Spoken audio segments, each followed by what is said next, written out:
Assalamualaikum warahmatullahi wabarakatuh. Alhamdulillahirabbil alamin. Hari ini adalah pertemuan pertama kita untuk pelajaran statistik. Ya, hari ini alhamdulillah kita dapat berjumpa walaupun tidak bisa bertatap muka, tapi kita bisa berjumpa lewat uh, YouTube. Dan hari ini insya Allah kita akan bahas tentang Introduction to Statistics.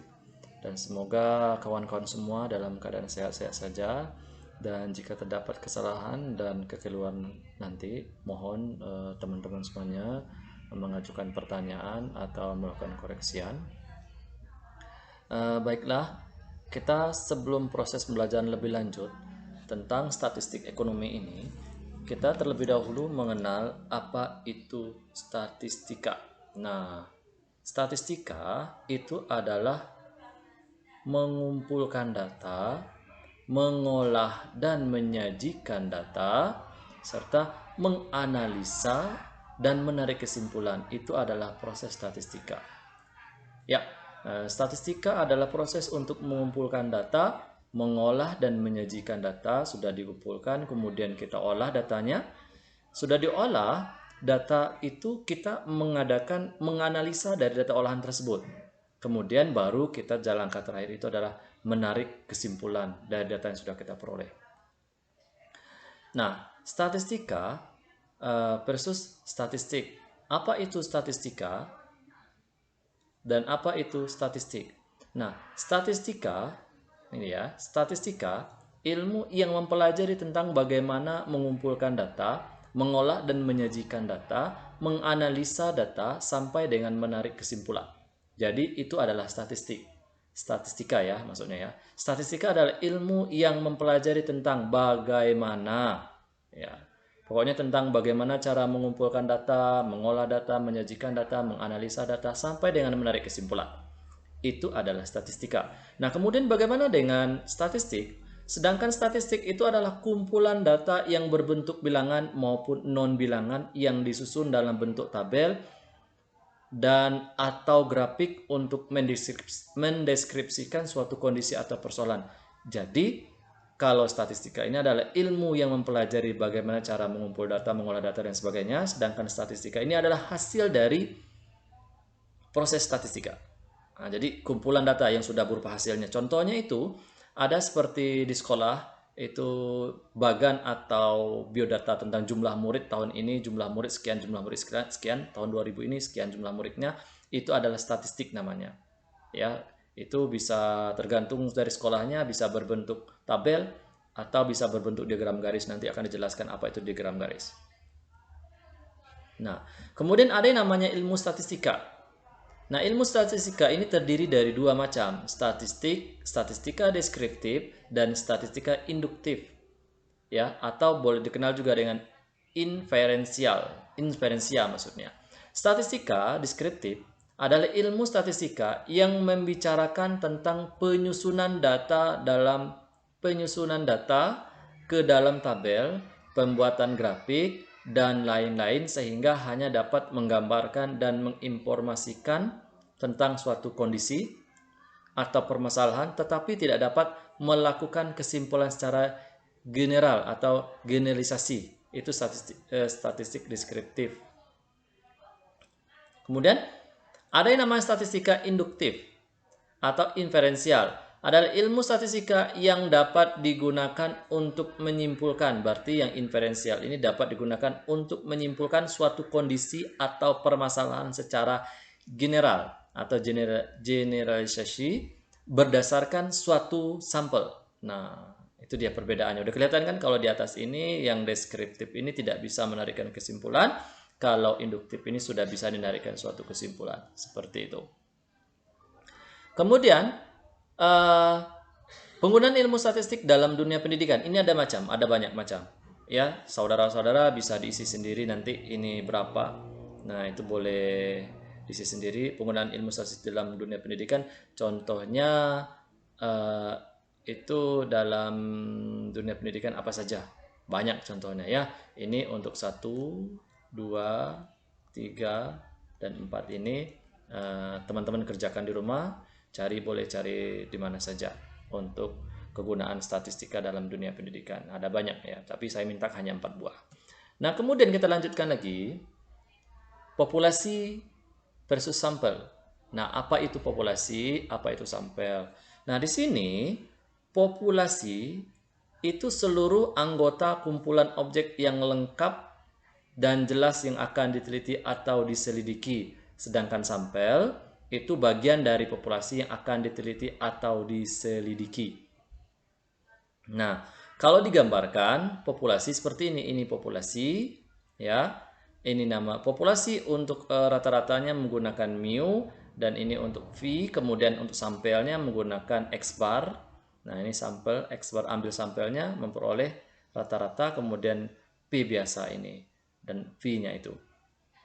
Nah, untuk lebih jelas, kalau populasi itu apa? Contoh populasi yang lain itu adalah contohnya sekumpulan murid SMP atau sekumpulan mahasiswa, itu adalah populasi. Yang nama populasi itu ada banyak macam. Dan kemudian sampelnya itu kita misalkan mau meneliti kemampuan mahasiswa dalam menganalisa soal. Berarti populasinya mahasiswa. Mahasiswa itu ada banyak. Dan tidak mungkin kita akan ukur seluruhnya.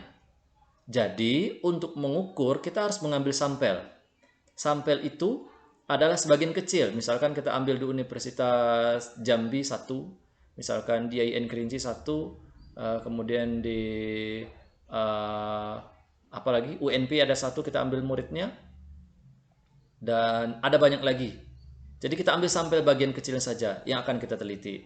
Dan atau contoh lain, kita populasi itu contoh lainnya biar lebih paham itu misalkan populasi darah. Contohnya cek darah, kan tidak mungkin darah kawan-kawan diambil untuk ngecek hanya golongan saja, tapi untuk mengecek darah, kondisi darah itu cukup mengambil sampelnya. Sampelnya itu sedikit saja, bagian dari darah itu sedikit saja diambil, dan kemudian dicek di labor gimana kondisinya. Seperti itu perbedaan populasi dan sampelnya. Paham ya? Nah, kemudian ada namanya sampling versus sensus. Sampling itu apa? Sensus itu apa? Sampling adalah proses pengambilan data dari sampel pada populasi yang ditentukan. Jadi sampling ini adalah teknik atau cara mengambil data dalam populasi yang tertentu. Dan macam-macam probability sampling itu ada, juga bermacam-macam probability sampling. Yang pertama itu ada cara acak ya, kita mengambil. Jadi tidak seenaknya saja kita ngambil sampel untuk diteliti. Jadi sampelnya harus acak. Ya. Tekniknya bermacam. Ada namanya simple random sampling atau sampling acak sederhana. Boleh juga sampling stratifikasi, boleh juga sampling cluster, atau yang keempat sampling proporsi, dan berikutnya itu adalah jenis-jenis samplingnya. Ya. Dan untuk yang berikutnya lagi ada sensus. Apa itu sensus? Sensus adalah proses pengambilan data pada seluruh anggota populasi. Jadi sensusnya ini adalah memang kita harus datang langsung ke populasi ya, kita data satu-satu. Itu nama sensus. Ya, paham ya apa itu sensus, apa itu sampling? Sampling itu adalah cara untuk mengumpulkan data. Dan teknik sampling itu ada bermacam-macam, tapi di sini hanya dikasih tahu 4 saja ya. Namanya ini jenis-jenis samplingnya aja. Kemudian cara memperoleh data. Nah, cara kita memperoleh data dari sampel itu ada secara yang pertama itu namanya wawancara. Nah, mungkin teman-teman paham ya apa itu wawancara. Wawancara itu boleh tanya jawab, terserah. Ini teknik saja nih. Wawancara tanya jawab. Nah, atau apa kebutuhan kita misalkan dari penelitiannya, itu kita tanya jawab. Atau boleh juga dengan namanya kuesioner. Kuesioner ya. Nah, atau daftar pertanyaan. Nah, ada yang kita mempunyai daftar pertanyaan, mereka tinggal jawab iya tidak saja. Nah, kemudian ada yang namanya laboratorium dan pengukuran. Ini bersifatnya eksperimen atau percobaan. Ini kalau biasanya kerja di labor itu bersifat eksperimen. Itu cara memperoleh data. Kemudian ada yang namanya pengamatan langsung. Ini si peneliti mengamat langsung disimpulkan, oh ternyata kondisi lapangan seperti ini. Nah, gitu. Dan kemudian data statistik. Nah, data statistik itu ada bermacam-macam data statistik. Ya berdasarkan sumber, ada namanya data internal dan ada namanya data eksternal. Nah, data dari dalam dan data dari luar itu maksudnya ya. Kemudian ada berdasar cara memperolehnya. ada data primer, ada data sekunder, dan kemudian berdasarkan bentuk bilangannya, ada yang kuantitatif, ada yang kualitatif. Dan kemudian kalau berdasarkan skala pengukurannya, yang itu ada yang nominal, ada ordinal, interval, dan rasio. Itu jenis-jenis data statistik. Dan kemudian berdasarkan sumbernya, tadi yang pertama data statistik itu berdasarkan sumbernya, dan kita bahas berikutnya. Berdasarkan sumbernya, ada data internal. Nah, data internal ini diperoleh dari dalam suatu lembaga, instansi, atau perusahaan. Contohnya kita meneliti tentang IAIN Kerinci. Berarti kita ngambil datanya ya dari dalam, misalkan dari data misalkan data pegawai, karyawan, jumlah mahasiswa, dan buku di perpustakaan, dan lain-lain. Jadi kita ambil data dari dalam. Kemudian data eksternal, data dari sumber lain di luar suatu lembaga, instansi, perusahaan, atau lainnya. Misalkan dari mana? Misalkan dari surat kabar. Misalkan dari surat kabar atau koran, atau bisa juga dari tempat mana gitu. Nah, itu dari eksternal. Kalau internal tadi udah bisa membedakan yang namanya internal dan eksternal kan. Berikutnya lagi, kalau berdasarkan caranya memperolehnya, ada namanya data primer, adalah data yang diperoleh langsung dari responden. Data primer adalah data yang diperoleh langsung dari responden. Responder ini orang yang kita teliti. Misalkan contohnya kita mau meneliti tentang kampus tadi, kita langsung menuju bagian akademiknya boleh. Dan kemudian ada yang data sekunder. Data sekunder adalah data yang siap diolah. Tidak perlu mencari langsung ke responden, biasanya sudah berupa data yang diterbitkan oleh instansi hasil penelitian sebelumnya dan lain sebagainya. Jadi ini udah kita tinggal minta aja yang sudah dikasih gitu. Kalau ini data mentah ya, nah itu bedanya data sekunder dan data primer. Nah kemudian data berdasarkan bentuk bilangannya, data kuantitatif dan data kualitatif tadi. Data kuantitatif ini berupa angka, harganya berubah-ubah, bersifat variabel. Jadi maksudnya nilainya berubah-ubah gitu. Nah, kalau ini ya tentang angka-angka, berarti penelitian kita itu kuantitatif. Nah, ada dua golongannya. Untuk yang kuantitatif ini ada data deskriptif, dan data kontinu. Data diskrit itu hasil menghitung bilangan bulat, berarti yang tidak berkoma, itu seperti banyak orang. Nah, itu data diskrit namanya. Banyak orang tidak mungkin ada 3,5 orang kan, tidak mungkin. Nah, itu nama datanya diskrit. Dan kalau kontinu ini itu datanya lebih ke pengukuran sifatnya ya. Kalau misalkan tinggi orang kan ada yang 162, sekian, berat badan juga sama, ada yang koma-koma. Jadi khusus yang berkoma-koma ini namanya kontinu. Kemudian ada data yang namanya kualitatif. Data kualitatif itu tidak berupa angka, tapi bersifat kategori, dikenal dengan atribut. Nah, seperti itu. Data kuantitatif itu tidak berupa angka, namun bersifat kategori, dikenal dengan atribut. Nah, seperti itulah data-data kualitatif dan kuantitatif ya. Kalau yang kualitatif itu yang tidak berupa angka, bersifat kategori, dikenal dengan atribut, atau boleh juga dengan berupa uraian-uraian dan sebagainya. Dan kemudian data berdasarkan skala pengukuran. Nah, ini ada banyak ya. Ada data nominal, ordinal, interval, dan rasio. Nah, data nominal hanya untuk membedakan ya, tidak ada tingkatan. Misalnya jenis kelamin, status perkawinan, itu aja. Itu data nominal namanya. Ada lagi namanya data ordinal untuk membedakan sekaligus mengurutkan. Misalkan pendidikan, jabatan, dan sebagainya. Kemudian ada lagi namanya, itu adalah interval, terdiri dari unit pengukuran yang sama, di mana pengukuran antara dua posisi interval diketahui ukurannya, misalkan suhu. Nah, kemudian berikutnya ada yang namanya rasio. Rasio itu mencakup skala interval dan mempunyai nol mutlak. Misalkan berat badan, IPK, IQ. Nah, itu namanya rasio. Data berdasarkan skala ya, itu sudah kita sebutkan semuanya, ada nominal, ordinal, interval, dan rasio. Dan kemudian penyajian data ini kita ada banyak macam penyajian datanya. Pertama, data itu dapat disajikan dalam bentuk tabel. Semuanya mungkin sudah tahu tabel itu apa ya.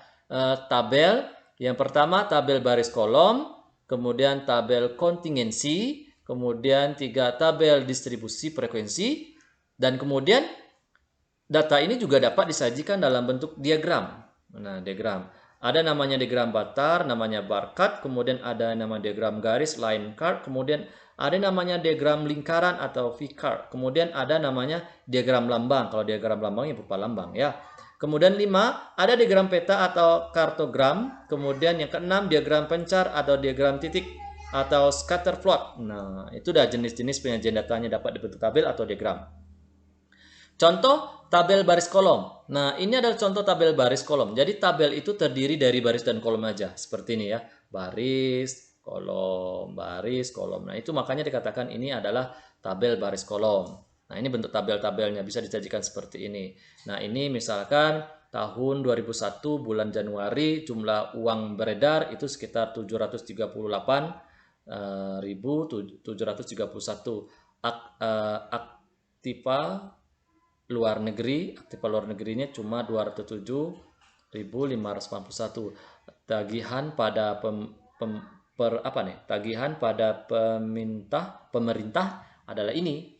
Nah, itu contoh-contoh ini terdiri maksudnya tabel baris kolom. Kemudian ada namanya contoh tabel kontingensi. Nah, beda dari tadi. Kalau tadi terdiri dari baris kolom saja. Kalau ini sudah berbeda dia bentuk kontingensi. Ini walaupun ada baris kolom, cuma berbeda seperti ini. Nah, lihat ini. Ya, bagian ini untuk dua ini ya. Kalau yang ini kedisiplinan ini, seperti ini. Beda, ada kelihatan bedanya ya. Nah, kemudian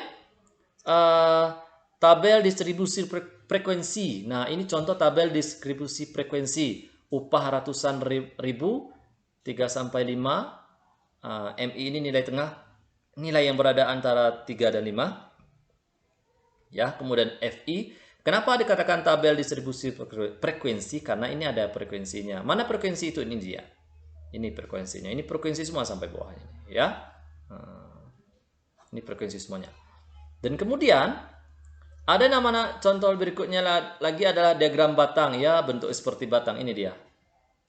Posisi kredit rupiah bank umum menurut kelompok bank tahun 2001-2002. Ini diagram batang berbentuk seperti batang ini, tabel. Maksudnya diagram batang seperti ini.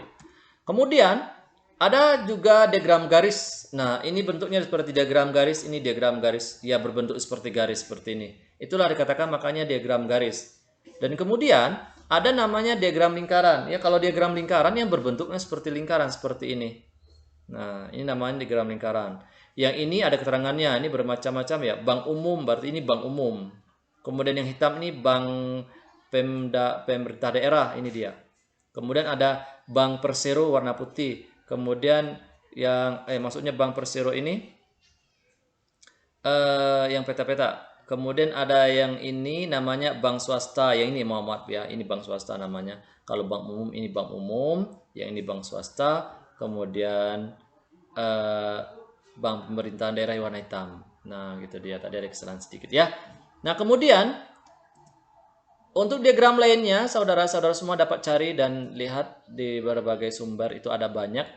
Nah, untuk pertemuan kita kali ini cukup sekian dulu, dan lebih dan kurang mohon dimaafkan. Nanti di sini kan ada macam-macam diagram yang sudah kita pelajari. Ini dia diagramnya.